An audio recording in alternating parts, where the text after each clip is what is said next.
الرحمن الرحيم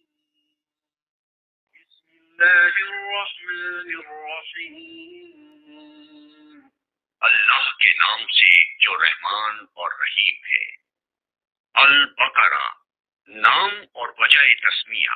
اس سورہ کا نام بقرہ اس لیے ہے کہ اس میں ایک جگہ گائے کا ذکر آیا ہے۔ قرآن مجید کی ہر سورہ میں اس قدر وسیع مضامین بیان ہوئے ہیں کہ ان کے لیے مضمون کے لحاظ سے جامع عنوانات تجویز نہیں کیے جا سکتے۔ عربی زبان اگرچہ اپنی لغت کے اعتبار سے نہایت مالدار ہے، مگر بہرحال ہے تو انسانی زبان ہی۔ انسان جو زبانیں بھی بولتا ہے وہ اس قدر تنگ اور محدود ہے کہ وہ ایسے الفاظ یا فقرے فراہم نہیں کر سکتی جو ان وسیع مضامین کے لیے جامع عنوان بن سکتے ہوں۔ اس لیے نبی صلی اللہ علیہ وسلم نے اللہ تعالیٰ کی رہنمائی سے قرآن کی بیشتر صورتوں کے لیے عنوانات کی بجائے نام تجویز فرمائے جو محض علامت کا کام دیتے ہیں۔ اس لیے سورہ کو بقرہ کہنے کا مطلب یہ نہیں ہے کہ اس میں گائے کے مسئلے پر بحث کی گئی ہے، بلکہ اس کا مطلب صرف یہ ہے کہ وہ سورہ جس میں گائے کا ذکر آیا ہے۔ زمانہ نزول۔ اس سورت کا بیشتر حصہ ہجرت مدینہ کے بعد مدنی زندگی کے بالکل ابتدائی دور میں نازل ہوا ہے، اور کم تر حصہ ایسا ہے جو بعد میں نازل ہوا اور مناسبت مضمون کے لحاظ سے اس میں شامل کر دیا گیا۔ حتیٰ کہ سود کی ممانعت کے سلسلے میں جو آیات نازل ہوئی ہیں وہ بھی اس میں شامل ہیں، حالانکہ وہ نبی صلی اللہ علیہ وسلم کی زندگی کے بالکل آخری زمانے میں اتری تھی۔ سورہ کا خاتمہ جن آیات پر ہوا ہے وہ ہجرت سے پہلے مکے میں نازل ہو چکی تھی، مگر مضمون کی مناسبت سے ان کو بھی اسی صورت میں ضم کر دیا گیا ہے۔ شان نزول۔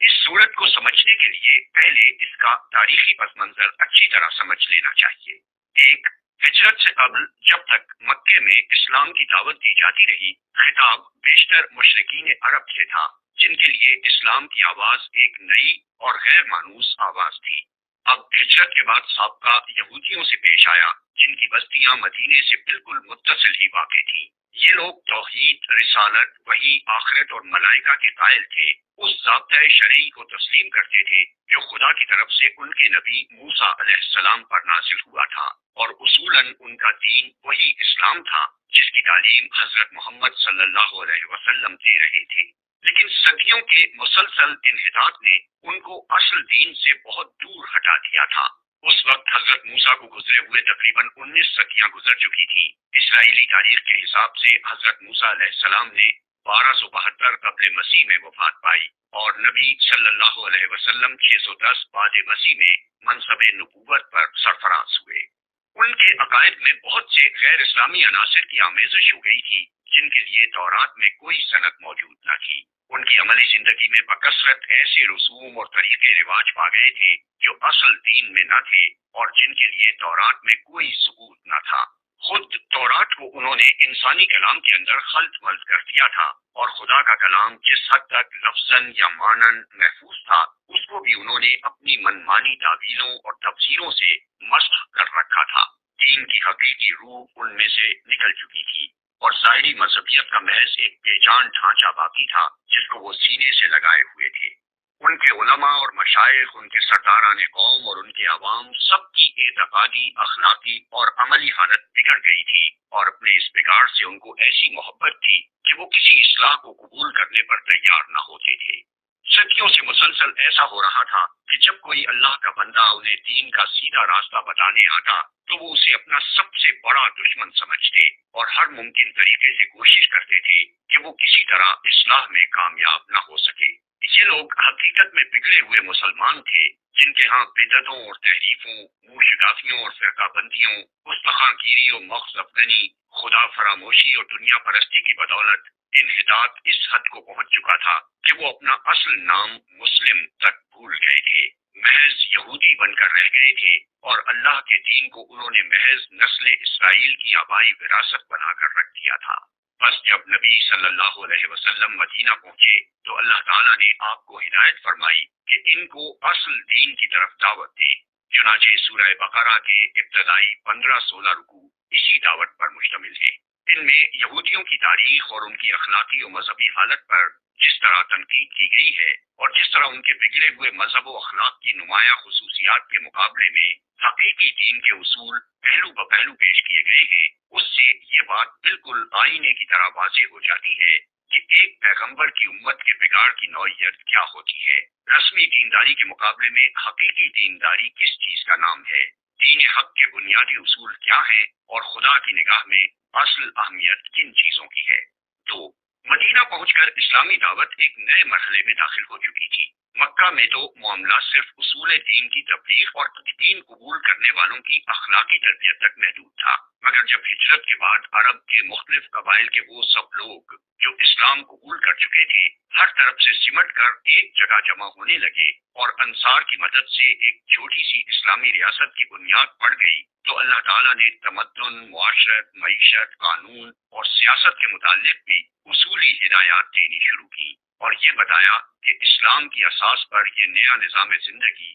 کس طرح تعمیر کیا جائے۔ اس سورت کے آخری 23 رکوع زیادہ تر انہی ہدایات پر مشتمل ہیں جن میں سے اکثر ابتدا ہی میں بھیج دی گئی تھی اور بعض متفرق طور پر حسب ضرورت بعد میں بھیجی جاتی رہی۔ 3، ہجرت کے بعد اسلام اور کفر کی کشمکش بھی ایک نئے مرحلے میں داخل ہو چکی تھی۔ ہجرت سے پہلے اسلام کی دعوت خود کفر کے گھر میں دی جا رہی تھی، اور متفرق قبائل میں سے جو لوگ اسلام قبول کرتے تھے وہ اپنی اپنی جگہ رہ کر ہی دین کی تبلیغ کرتے اور جواب میں مصائب اور مظالم کے تحت مشق بنتے تھے۔ مگر ہجرت کے بعد جب یہ منتشر مسلمان مدینہ میں جمع ہو کر ایک جتھا بن گئے اور انہوں نے ایک چھوٹی سی آزاد ریاست قائم کر لی، تو صورتحال یہ ہو گئی کہ ایک طرف ایک چھوٹی سی بستی تھی اور دوسری طرف تمام عرب اس کا استحصال کر دینے پر تلا ہوا تھا۔ اب اس مٹھی بھر جماعت کی کامیابی کا ہی نہیں بلکہ اس کے وجود و بقا کا انحصار بھی اس بات پر تھا کہ اولاً وہ پورے جوش و خروش کے ساتھ اپنے مسلک کی تبلیغ کر کے زیادہ سے زیادہ لوگوں کو اپنا ہم عقیدہ بنانے کی کوشش کرے،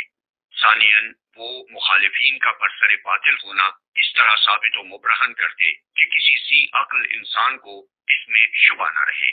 ثالثاً بے خانمہ ہونے اور تمام ملک کی عداوت و مزاحمت سے دوچار ہونے کی بنا پر فقر و فاقہ اور ہمہ وقت بے امنی و بے اطمینانی کی جو حالت ان پر طاری ہو گئی تھی اور جن خطرات میں وہ چاروں طرف سے گھر گئے تھے، ان میں وہ ہراساں نہ ہوں بلکہ پورے صبر و ثبات کے ساتھ ان حالات کا مقابلہ کریں اور اپنے عزم میں ذرا تزلزل نہ آنے دیں۔ رابعاً وہ پوری دلیری کے ساتھ ہر اس مسلح مزاحمت کا مسلح مقابلہ کرنے کے لیے تیار ہو جائے جو ان کی دعوت کو ناکام کرنے کے لیے کسی طاقت کی طرف سے کی جائے، اور اس بات کی ذرا پرواہ نہ کرے کہ مخالفین کی تعداد اور ان کی مادی طاقت کتنی زیادہ ہے۔ خامساً ان میں اتنی ہمت پیدا کی جائے کہ اگر عرب کے لوگ اس نئے نظام کو جو اسلام قائم کرنا چاہتا ہے فہمائش سے قبول نہ کریں تو انہیں جاہلیت کے فاسد نظام زندگی کو بزور مٹا دینے میں بھی تامل نہ ہو۔ اللہ تعالیٰ نے اس صورت میں ان پانچوں امور کے متعلق ابتدائی ہدایات دی ہیں۔ 4، دعوت اسلامی کے اس مرحلے میں ایک نیا عنصر بھی ظاہر ہونا شروع ہو گیا تھا، اور یہ منافقین کا عنصر تھا۔ اگرچہ نفاق کے ابتدائی آثار مکہ کے آخری زمانے میں بھی نمایاں ہونے لگے تھے، مگر وہاں صرف اس قسم کے منافق پائے جاتے تھے جو اسلام کے برحق ہونے کے تو معترف تھے اور ایمان کا اقرار بھی کرتے تھے، لیکن اس کے لیے تیار نہ تھے کہ اس حق کی خاطر اپنے مفاد کی قربانی اور اپنے دنیاوی تعلقات کا انقطاع اور ان مصائب و شدائد کو بھی برداشت کر لیں جو اس مسئلہ کے حق کو قبول کرنے کے ساتھ ہی نازل ہونے شروع ہو جاتے تھے۔ مدینہ پہنچ کر اس قسم کے منافقین کے علاوہ چند اور قسموں کے منافق بھی اسلامی جماعت میں پائے جانے لگے۔ ایک قسم کے منافق وہ تھے جو قطعاً اسلام کے منکر تھے اور محض فتنہ برپا کرنے کے لیے جماعت مسلمین میں داخل ہو جاتے تھے۔ دوسری قسم کے منافق وہ تھے جو اسلامی جماعت کے دائرہ اقتدار میں گھر جانے کی وجہ سے اپنا مفاد اسی میں دیکھتے تھے کہ ایک طرف مسلمانوں میں بھی اپنا شمار کرائیں اور دوسری طرف مخالفین اسلام سے بھی ربط رکھیں تاکہ دونوں طرف کے فوائد سے متمتع ہوں اور دونوں طرف کے خطرات سے محفوظ رہیں۔ تیسری قسم ان لوگوں کی تھی جو اسلام اور جاہلیت کے درمیان متردد تھے۔ انہیں اسلام کے برحق ہونے پر کامل اطمینان نہ تھا، مگر چونکہ ان کے قبیلے یا خاندان کے بیشتر لوگ مسلمان ہو چکے تھے اس لیے یہ بھی مسلمان ہو گئے تھے۔ چوتھی قسم میں وہ لوگ شامل تھے جو امر حق ہونے کی حیثیت سے تو اسلام کے قائل ہو چکے تھے، مگر جاہلیت کے طریقے اور اوہام اور رسمیں چھوڑنے اور اخلاقی پابندیاں قبول کرنے اور فرائض اور ذمہ داریوں کا بار اٹھانے سے ان کا نفس انکار کرتا تھا۔ سورہ بقرہ کے نزول کے وقت ان مختلف اقسام کے منافقین کے ظہور کی محض ابتدا تھی، اس لیے اللہ تعالیٰ نے ان کی طرف صرف اجمالی اشارات فرمائے ہیں۔ بعد میں جتنی جتنی ان کی صفات اور حرکات نمایاں ہوتی گئی، اسی قدر تفصیل کے ساتھ بعد کی صورتوں میں ہر قسم کے منافقین کے متعلق ان کی نوعیت کے لحاظ سے الگ الگ ہدایات بھیجی گئی۔